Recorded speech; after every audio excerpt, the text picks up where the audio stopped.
Hello, everyone, and welcome to another episode of the Wise Decision Maker Show, where we help you make the wisest and most profitable decisions. My name is Dr. Gleb Tsipursky. I'm the CEO of Disaster Avoidance Sector, the future of work consultancy that sponsors the Wise Decision Maker Show. And today I'm joined by Job. Job, can you introduce yourself and share a little bit about what you do? Thanks, Gleb. Yeah, I'm Job. I'm the founder and CEO of Remote.com, which is a company that makes it possible to hire, pay, and manage people anywhere in the planet. Excellent. Now, you started Remote already in 2019, Job. Why did you start it way back then? So before Remote, I was working at a company called GitLab, and GitLab was, since its founding, a fully distributed remote organization. So if we would look for somebody, we would find just the best person we could find wherever they were in the planet and hire that person there. Never had any offices, and it worked really, really well. But what didn't work well is we would find somebody in a country where we never hired somebody before, and now we had to figure out, how do we pay them? How do we make sure they get benefits, for example? And what we found was that there were a million solutions, and all of them were really expensive, really slow, and it tended to be really poor experience for the individual. So, for example, if you wanted to expense something, you might have to fax something over to a particular place. So it was incredibly painful. But that model of hiring people everywhere worked incredibly well. It worked really well for us as a business because it was very easy to find people. And it worked great for individuals because they didn't have to move for a good job that was well paying and interesting and challenging. And so it was very obvious that this was the future of how businesses were going to be built. Right? Because the constraints on businesses will remain forever the same, which is you want to hire great people, and there's always more people away from your office than near your office. So somebody had to solve this particular problem. So Marcelo, my co-founder, and I, we decided we were going to solve it, and that's how we started Remote. Well, you got it really well timed. For sure, yeah. Yeah, you definitely benefited from that, got the silver lining benefit. Now, one of the challenges that a number of companies we're seeing right now is that they're going back to the office. They're saying that they're not going to hire remote workers, or they're having challenges with the remote workers. What do you figure is going on here? Why are people making these decisions and not going to that future of what you're describing as hiring remote workers around the world, whatever the talent? Yeah, I think the fundamentals have not changed, right? So I think the demand for talent remains as high as ever, if it's only increasing. I think what has changed is that individuals now know that they can do their work remotely, right? And so as an individual, if I'm being sent back to the office, I might think to myself, well, there might be other employers, and there certainly are, that are willing to hire me. And so why are employers sending people back to the office? Well, I think because remote work isn't working for them. And it's probably not working for them because they didn't take the time to really work remotely. Rather, they try to maybe replicate an office-based way of working in a remote setting, which of course doesn't work very well. It means you probably end up doing the same inefficient things that you did in the office inefficiently remotely, which makes them more painful, right? For example, sitting in a meeting room is already very painful in an office, but at least you can joke with each other and all have a coffee together and maybe eat some stuff while you're at it. In a remote setting, it's worse, right? Nobody wants to sit for hours upon hours in virtual meetings. And so I think that is probably one of the reasons. Another thing that I've been seeing is that even companies that talk about returning to the office, they don't do it the entire week. They realize that there are significant benefits for almost everybody involved. And so I think we're ending up in a scenario where companies are uncomfortable. They are not sure what to do. The economy is somewhat repressed. So, employers feel like I need to act and I need to do something, and maybe this will help me in some other way. And I think there's a layer of management that is very uncomfortable with managing in any other way than just observing people. And they feel uncomfortable. What is my role if I'm not just looking at people and talking to them? Whereas, of course, my opinion is you should manage people by output, not by presence. But nonetheless, I think that certainly plays a role as well. Yeah, and I like to read some Quartz article on this topic. So I helped over 2 dozen companies figure out their future work strategies. And it's definitely the case that when I start working with them, I do see that they're using office-based strategies to manage hybrid workers and remote. And that's a big challenge. So what should companies be doing? What are some of the best practices in actually managing remote workers effectively? So, I mean, I think the answer is in the question, right? You have to manage effectiveness and output rather than presence. I think that's a really important start.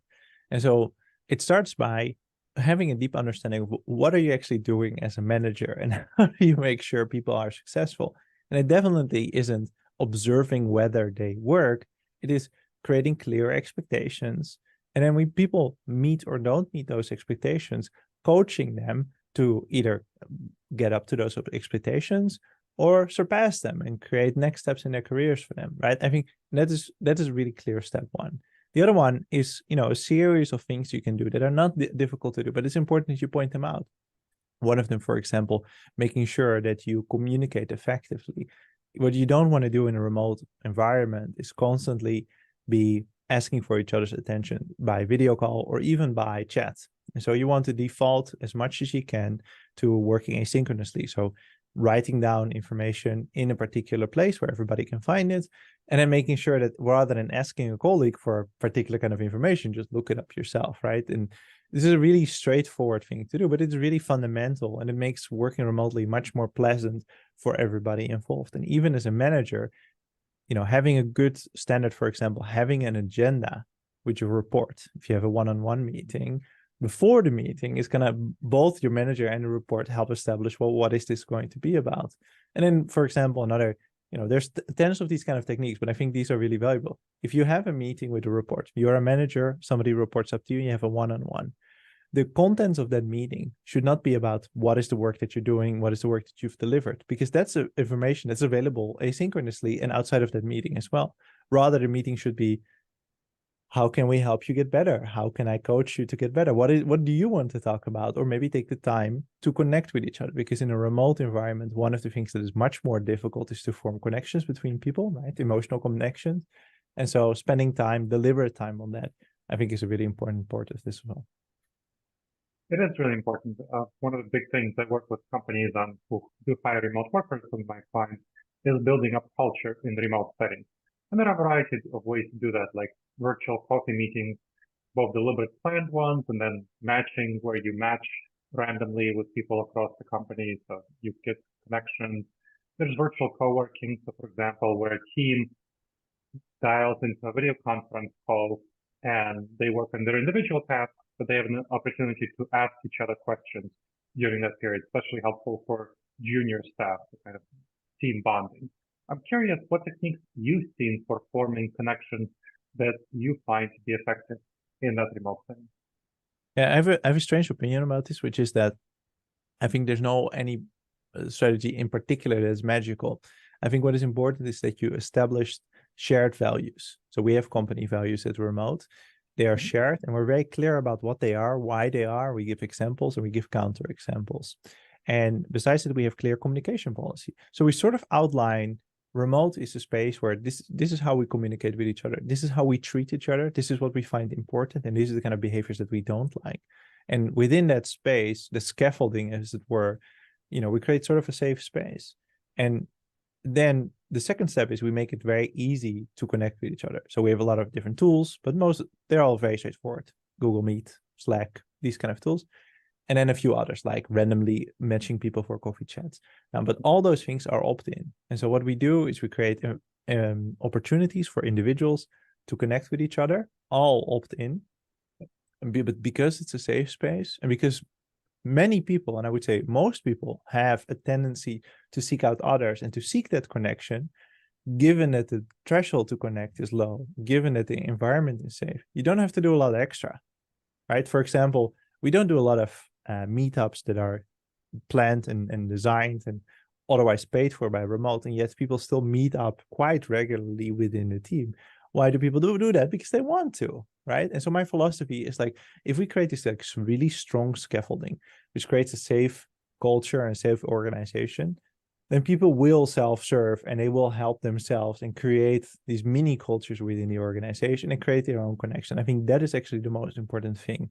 That said, I do like the random coffee meetings. I think that's very fun. And one of my favorite things is that we have these welcome calls that I do with my co-founder, where all the people that have recently joined just ask us random questions. And I think those kind of things are always really fun to do. But the most important thing is the other part. The tools and techniques, I think, matter not as much. Interesting. So something I haven't heard you talk about, maybe you already do that, is training. I found that in terms of managers being able to manage in remote settings, a lot of managers would like to know how to do that, but they just don't really have the skill set. They don't have the ability. They know how to manage by walking around and how to observe people, but they don't really know how to manage people, whether hybrid, so who come to the office sometimes, or fully remote. So I'm curious what you're finding about specifically training managers to manage teams in remote settings. Yeah, I mean, with us, we have a training program, right? And continuous training for anybody who is a people manager. And I think it's crucial. I think it's crucial in two different ways. One is to essentially establish the basics, like you were explaining. I think the basics are not complicated, right? It's a small set of guidelines. How do you focus on the output and the person instead of, the presence? But I think the other part, which is, continuous training, is something that might be unique to your organization, because you also want to instill the company's values, the way that you would like to go about doing things. And so I think what really helps and what helped us is to create a manager community, right? Where you create a community where you can talk between different managers, you can share experiences, and learn from each other, besides learning from the content that we continuously supply and try to amend and add to. But I don't think it is that difficult. I think there's many companies are completely unaware of the fact that you need to be a different kind of manager. And so they're also not setting up things to teach people to be great remote managers, right? And so they don't know. So who's going to tell them? But if you're a company set up like mine, or if you happen to speak with us, you get in the right direction pretty quickly. The other thing that I want to mention that I see is a challenge for companies that are mostly remote is onboarding new staff and then mentoring them. So that's definitely a challenge, where onboarding staff, mentoring them, getting them into your culture. Staff are typically used to doing that in person. Managers are used to doing that in person. Colleagues are used to doing that in person.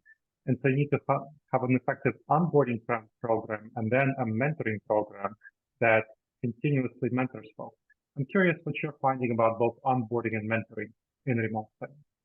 Yeah, I hear this often, that this is difficult for companies. I've never really understood it, because, like, for me, I think to myself, well, what makes it easier in person? It's you can do the exact same things, right? Like I genuinely wonder about that.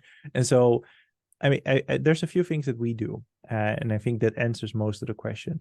I think first is there's a body of documentation and courses that we serve people when they start at the company. So they explain the basics everybody needs to know, right? One of them is, what are the company values, and how do we operate? How do we talk to each other, right? How do we performance manage these kind of things?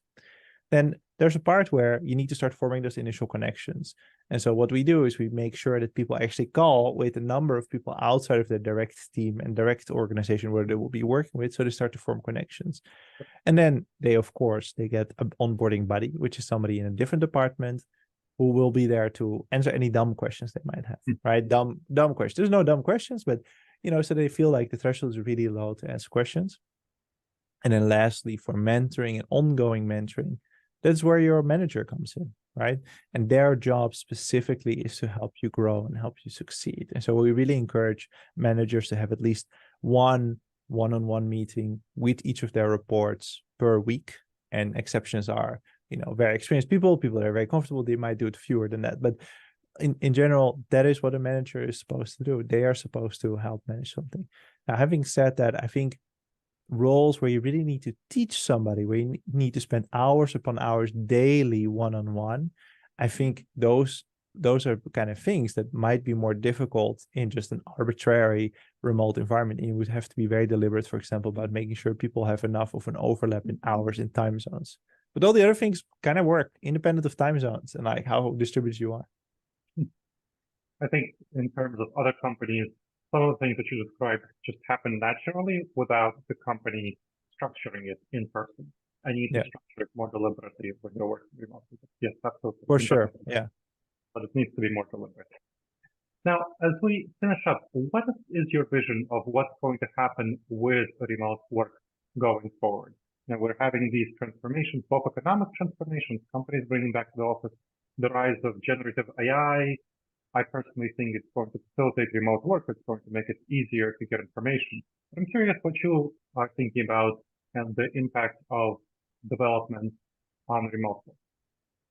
I mean, in general, I don't think the fundamentals are changing anytime soon, right? Again, I think the fundamentals, the driving forces are a need for talent, and now a much stronger sense from individuals of if I'm a knowledge worker, I don't need to be in the office, right? That is not to my benefit, nor to the benefit of my work. That's to the benefit of my boss, right? Who's probably a poor manager. And I think those fundamental forces, they are not changing, right? And I think those will very much keep driving companies to hire more internationally, hire more remotely over time, as well as individuals seek out more work that does that kind of thing. As far as, like, for example, AI and large language models, I think that is just another technology that will benefit us all. And I agree with you. I think it helps, for example, working asynchronously a lot because it makes it easier to find the information, right? Which is one of the challenges in large remote organizations is finding information, not so much writing it down, but finding it is very hard, distilling it, summarizing it. I think those are things that, yeah, we couldn't do in the past automatically, and now we can do them pretty well. And so I just expect that to continue. I also think that there's a role for technology in making it easier to connect with each other, right? I think the one thing that is really hard to replicate is a sense of presence, which is a very intangible thing, except it's really obvious when you have it, right? Like, it's very hard to get a sense of presence when, you are now on my flat screen in my office and I can hear you and I can see you and I can see you move, but the sense of presence is still really low. But the moment that we were to both set up and put on a VR headset together right now, our sense of presence would be greater, even though we might be looking at cartoonish avatars. And in the very near future, we'll be able to see somewhat photorealistic avatars. And in the further future, that VR headset becomes small to maybe almost entirely disappearing. Now, I think those kind of things will make working remotely even more accessible because that the thing that you miss, you won't have to miss anymore, right? And so, in the great scheme, if you really zoom out in history, I think we live in this like tiny little window where we feel very distant looking at each other at a flat screen. But we'll just be going from an in-person office to a virtual office pretty soon, I would say, if you zoom out far enough. And like large language models and AI will just make the nature of work we do slightly different. But I don't think it will shift the fact that we'll be working. I think that will take much longer. Excellent. That's a great vision, Jaap. Thank you for sharing your expertise and your vision. Thanks so much for that. And thank you to the audience for checking out another episode of the Wise Decision Maker Show. Please make sure to subscribe wherever you checked out the show and leave a review. It helps others discover the show, and it helps us improve the show.